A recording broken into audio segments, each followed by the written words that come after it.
In the name of one God, Creator, Redeemer, and Sustainer. Amen.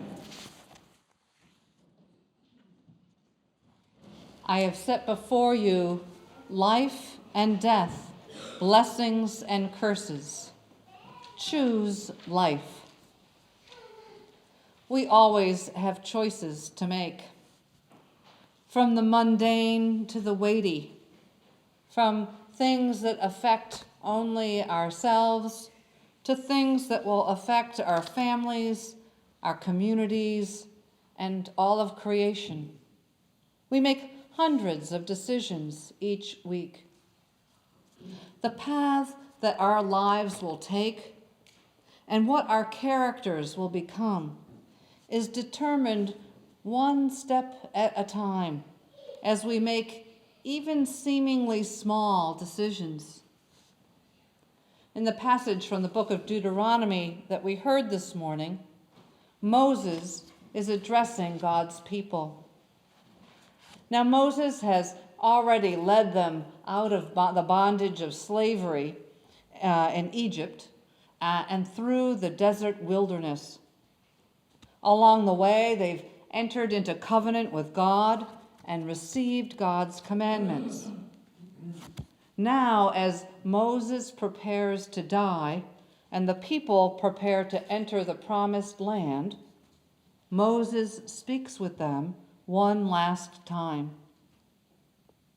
He reviews all that they have been through and all that God has done for them. And then he gives them this message from God. I have set before you life and death, blessings and curses. Choose life. Thousands of years later, what does this mean for us? How can we apply any of the biblical wisdom that we've received to our daily lives? Unfortunately, the Bible does not cover every circumstance that we may face. Some of the things that we face could not have been imagined in the time of Moses. And none of us can know the heart and the conditions of our fellows as they make the decisions that they do. Before we go any further into thinking about using the words of Moses to choose life as we make decisions, I thought I should touch briefly on the subject of abortion. The Episcopal Church teaches that all human life is sacred, from its inception until death. And therefore, there is a serious and tragic dimension of abortion. The Church affirms that access to women's reproductive health care is an integral part of a woman's dignity and worth as a human being, and decisions about terminating a pregnancy are to be made between a woman and her health care provider.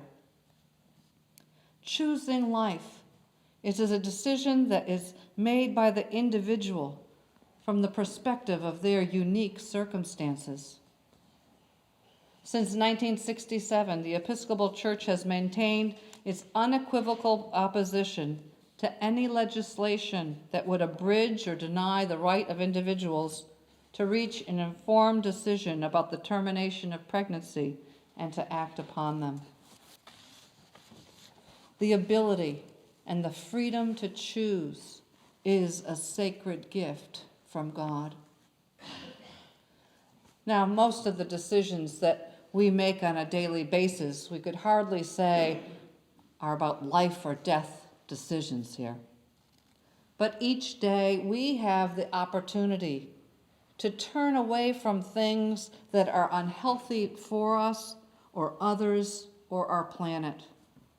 To turn away from things that would deaden our spirits and choose instead the abundant life that God holds out for us. by choosing things which are life-giving and life-affirming, such as turning off the television and instead going for a walk, putting down our devices and instead talking with the people that are around us, choosing to purchase things that have less plastic packaging, putting down the unhealthy snacks and eating something nutritious. Now that's a hard one, especially with coffee hour today, I tell you. So, okay, these things aren't always easy. But what other things can we do to choose that which is life-giving? How about showing patience with imperfection, our own and that of others? Telling the truth with love, working to be reconciled with one another, sharing God's love with someone who may have forgotten it, turning from pettiness and gossip and instead being gracious and kind, showing up for someone who needs you, enjoying the simple things in life, giving to the poor, feeding the hungry, seeing God in everyone you meet. In short, letting God make our lives wonderful. Sometimes the solutions to problems or decisions before us are neither easy to make nor easy to discern. Things aren't always so clear-cut, and it's impossible to please everyone. Priorities and responsibilities can get in the way of clearly defined decisions. I know I've shared with you before the work of the Reverend Pierre Wolfe, the Connecticut priest and author who died a couple of years ago. In his book on discernment, he wrote that we need to pay attention to how the possibility of one choice or another makes us feel. When we think about the consequences of a particular decision, do we feel dread or do we feel free? Do we get a sinking feeling in our gut? Or can we anticipate the joy of new possibilities? The part of his work that has especially guided me over the years is his question: in this situation, what is one more step I can take in love?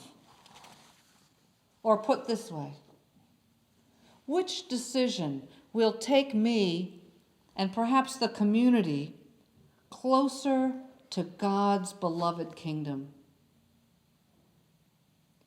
Your vestry needed to make a difficult decision this week.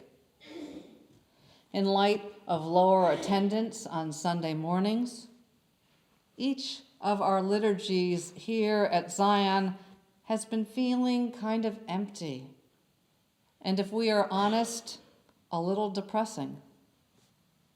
We've been having a hard time filling all the ministry positions.